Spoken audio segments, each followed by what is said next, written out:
The Latin poet Virgil composed his epic, the Aeneid, between 30 and 19 BC. In the poem, the hero Aeneas escapes the destruction of Troy and eventually lands in Italy, where his descendants are destined to found the city of Rome. Along the way, he falls in love with Dido, the queen of Carthage, but eventually abandons her to fulfill his destiny. A heartbroken Dido stabs herself upon a funeral pyre, invoking a curse for the centuries to come. Then as for you, O Tyrians, plague this stock and the whole race to come with hatred, and send this service to my ashes. Let there be no love or treaties between our peoples. This is how Virgil retrospectively imagined the origins of the rivalry between Rome and Carthage, an enmity which unleashed the 3 Punic Wars. In this series, we will cover the major events of the First Punic War, the young Roman Republic's first true military trial outside the peninsula.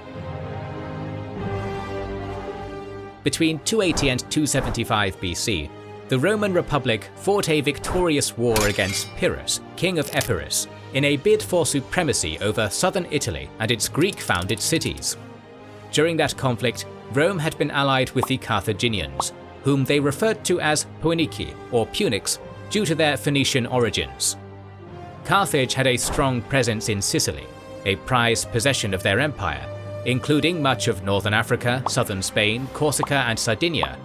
And a decade later, Sicily would be the main battlefield upon which these erstwhile allies would do battle.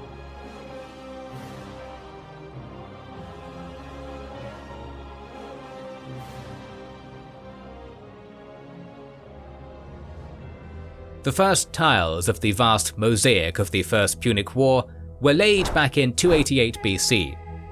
After the death of Agathocles, tyrant of Syracuse, his unemployed mercenaries of Italian Campanian origin decided to seize for themselves the city of Messana, modern-day Messina, on the doorstep to mainland Italy.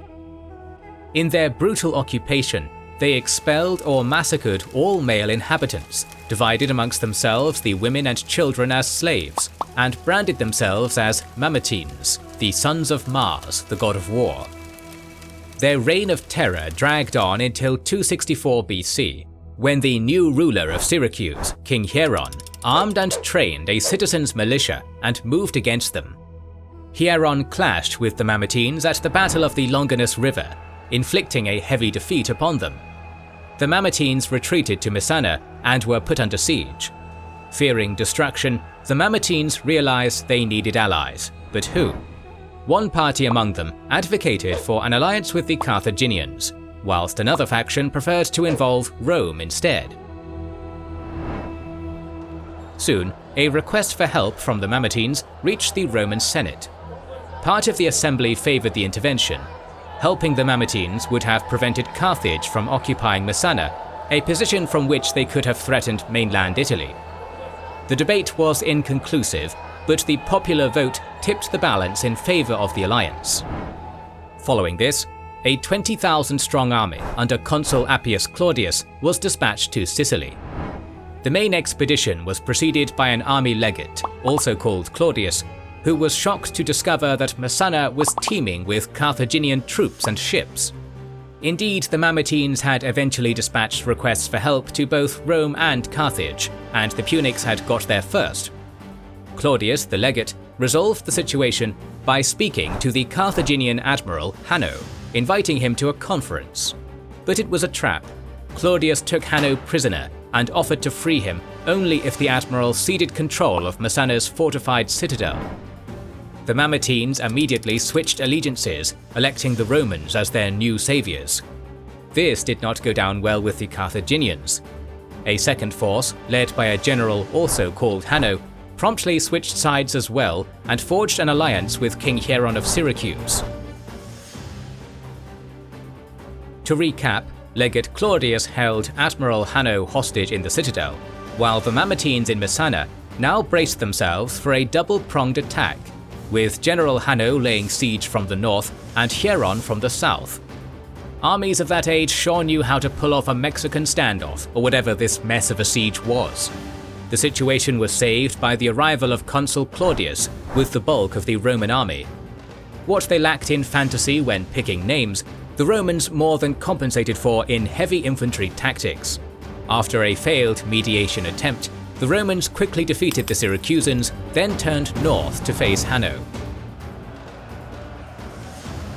The Carthaginians were also beaten in the field, and the Romans raided and ravaged the countryside before moving towards Syracuse. Despite all this, Appius Claudius's siege of Syracuse did not result in an easy victory. It dragged on into 263 BC, with King Hieron having to do little but turtle behind his walls, while Malaria did a splendid job of keeping the Roman soldiers in check. Eventually, the annual term of Appius Claudius's consulship ended, and he was relieved by the new consuls, Ottocilius Crassus and Maximus Messala, who brought along fresh reinforcements, 16,000 footmen and 1,200 cavalry. The Roman army retreated back towards Messana, followed closely by the Syracusans. Hieron, however, noted that whenever opposing scouting parties met in the field, they not only did not fight one another, but actively fraternized with each other. Feeling that the tide of public sympathies was shifting towards the Romans, the king of Syracuse switched sides once again, becoming a staunch ally of the Republic and agreeing to pay a tribute of 200 talents. With their rear secured by their new friend, Crassus and Messala launched a successful campaign against General Hanno. The Carthaginians were defeated in the field at the Battle of Himera, a display of Roman prowess which prompted 67 towns and cities, previously under Punic control, to ally themselves with Rome. The initial Roman campaign had been a success, with the Carthaginians now driven back towards the western half of Sicily and Rome firmly in control of the northeast. Carthage, however, was resolved to put up a strenuous fight. In 262 BC, command of land operations was entrusted to Hannibal Gisco. Unlike the Romans, the Carthaginian army relied heavily on mercenaries and allied troops, rather than conscripted or volunteer citizens. Hence, following the defeat at Himera, Gisco needed time to raise a new army, recruiting mercenaries from northern Africa, Spain, Gaul and Liguria. A force of 50,000 troops was assembled in the city of Agrigentum, near Sicily's southern coast, and Gisco stocked up on weapons, supplies and provisions. His tactic was to draw the Roman army into a set-piece battle, which he could wage with the advantage of an easily defensible position and overwhelming forces. The Roman Senate took the bait, and dispatched an expeditionary force under the two consuls of the year, Lucius Postumius and Quintus Mamilius. Expecting an easy victory, the consuls only brought 2 legions under their command. After setting camp, they thinned out their already scant forces by sending out large foraging parties. Gisco immediately realized his tactical advantage and ordered a sortie to wipe out the Roman encampment. His hopes were dashed by the remaining sentinels, who offered fierce resistance and died to the last man. The bitter fight allowed for the foragers to return to camp and fight back the Carthaginian sortie. In the following days, Gisco displayed more caution, limiting his actions to harassing the Romans with missile bombardment. Meanwhile, the legionnaires expanded their quarters by building 2 separate camps, connected by a double line of parallel trenches and ramparts. One line, closer to Agrigentum, protected the camp from Carthaginian sorties. The other guarded the Romans against any attack from the rear. Consuls Postumius and Mamilius also set up an efficient logistics system by ensuring constant resupply from the nearby town of Abessus, north of Agrigentum. 5 months passed without decisive breakthroughs on either side. The supplies of the besieged party, however, were dwindling, and Gisco sent a request for help.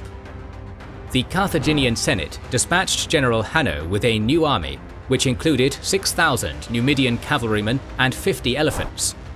Hanno set up his headquarters in Heraclea, from which he proceeded to take Abessus by surprise. The Romans now had been cut off from their supply lines, and were squashed between Hanno's hammer and Gisco's anvil. The besiegers were now besieged, and soon famine and diseases started to take their toll. Postumius and Mamilius realized that their position was untenable, and ordered their soldiers to prepare for battle.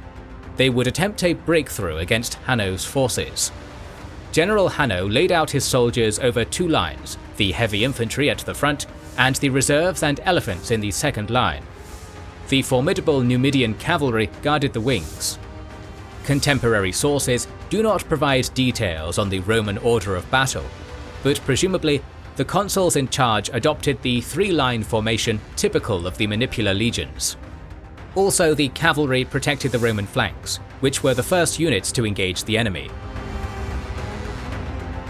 This is when the Romans realized the superiority of the Numidian light cavalry. Fast, agile, and skilled at javelin throwing, the Numidians were able to pick off the Roman horsemen from a distance before charging and driving them off the battlefield. The Carthaginian infantry, on the other hand, was no match for the Romans. Postumius and Mamilius's maniples clashed head-on with Hanno's first line, pushing them back towards the second line.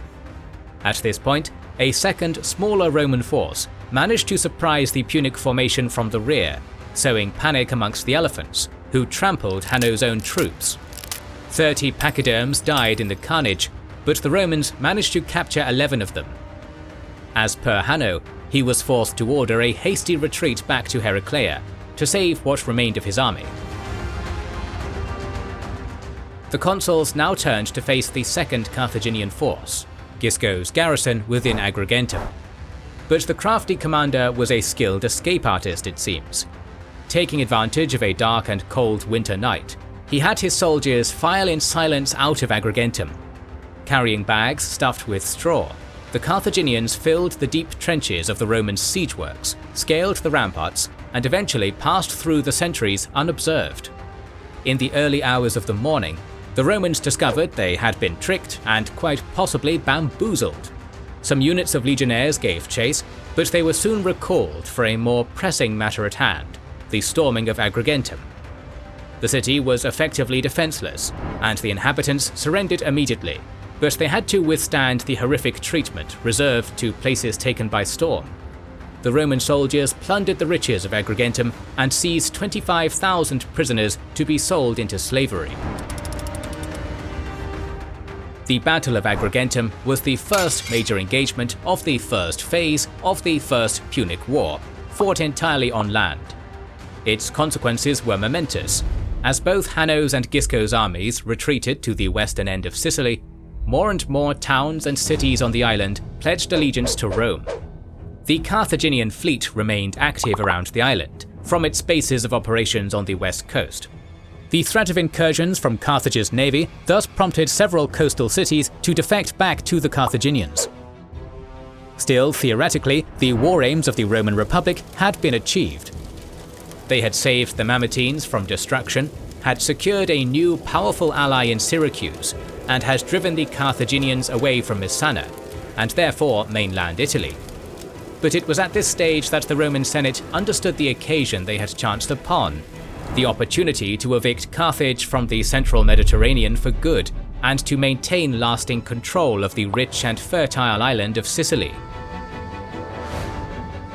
But to achieve total victory, Rome had to change strategies and theatre of operations.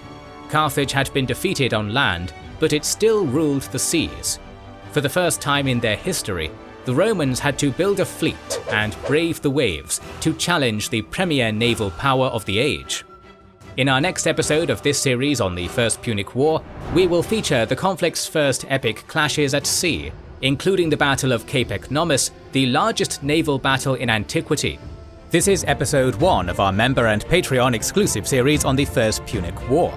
In total, our kind members and patrons got 6 episodes covering this war and 8 episodes on the Second Punic War, with at least 8 more on the way next year, as we cover all major battles of Hannibal, Scipio, and other generals, including Cannae, Zama, Economies, and Panomus.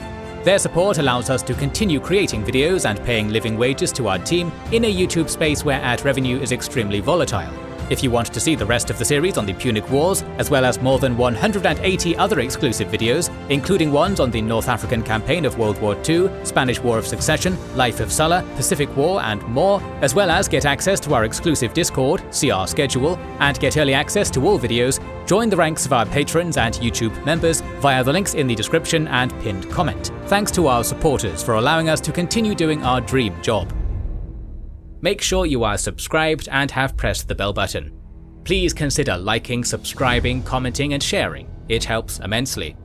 Recently, we have started releasing weekly patron and YouTube member exclusive content.